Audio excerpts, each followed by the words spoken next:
All right, folks, it's now about 5:30 p.m. Left the farm a little bit ago. Finished up a couple remaining chores. Don't get me wrong, I need to head back. I still got some doings yet this evening. Went for a little ride. What you see behind me is the winter rye that I don't have a whole lot of education on. And now you can really see my lines, but I'm okay with that because I don't have any. I don't really have any shame or embarrassment. Well, hell, these look good. So I've been told 100 times, calm down, forget the time of the year, everything else. We got a beautiful fall, put it in. All it needs to do is germinate, and you are golden for the springtime. So this is a very nice, healthy, lime green site here that I'm seeing. Before we go any further, special announcement. Sorry about the wind.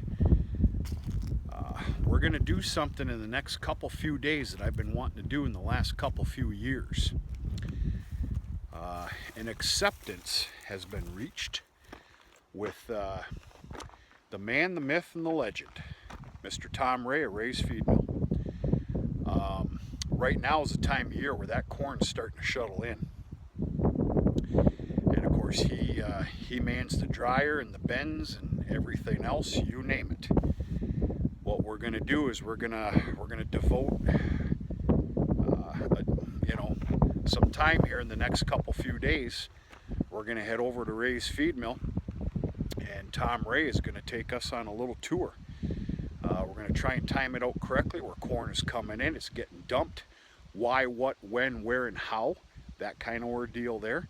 We're going to take a look at the dryer. We're going to talk about bushels, moisture content. The list goes on and on. It ought to be a real treat to everybody, especially me. Very interesting stuff.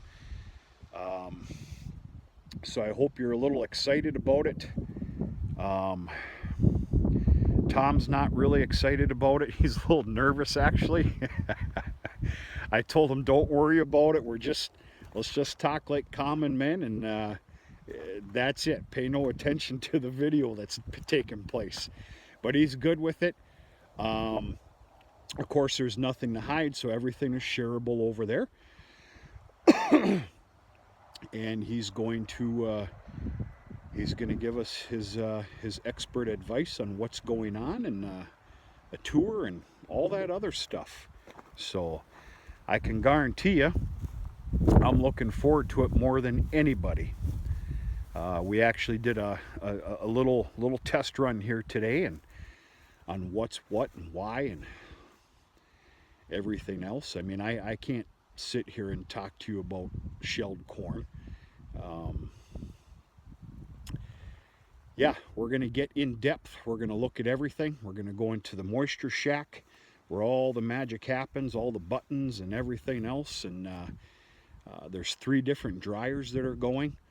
And yeah, I mean, we're talking 120,000 bushel bins. And it's going to be a real treat. So stay tuned and hope you look forward to it. I'm looking very forward to this. Very forward. Somebody said on a past comment, I forget why, but one of the biggest reasons I'm looking forward to this to be a success, which there's no reason why it's not going to be, is for a following year's sorghum field, which sorghum by rights is up here. You don't dare put sorghum in, before the 5th, 6th, or 7th of June.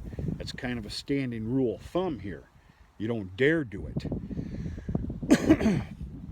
Well, by rights, this stuff is supposed to be harvestable, the latter part of May. And that really gives me something to think about here for tonnage of feed. If you can make what I'm saying make sense. I don't know.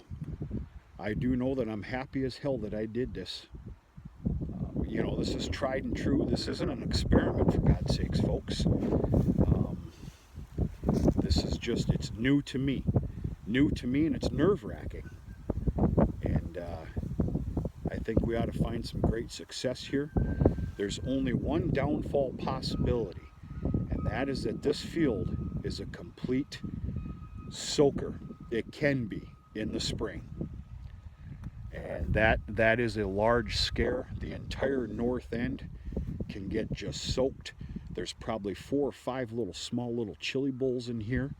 And then I don't know if you can see it or not, right where that school bus is going by right now, right in front of you right now, there is a section of field that I can't even touch now. And of course, on wet times of the year, 15 to 20, 25, 30 feet in on each side can't be touched. That is the scare here on this field. We're just going to have to wait and see what happens. We'll wait and see.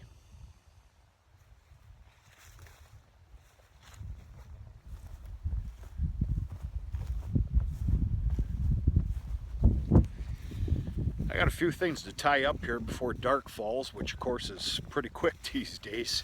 So I'm gonna let you go. Hope everybody's doing okay. Got the start of your week kick started. Kick it in the ass. Nobody else is gonna do it for you. Speaking the obvious, but there's some of you that need to hear that. And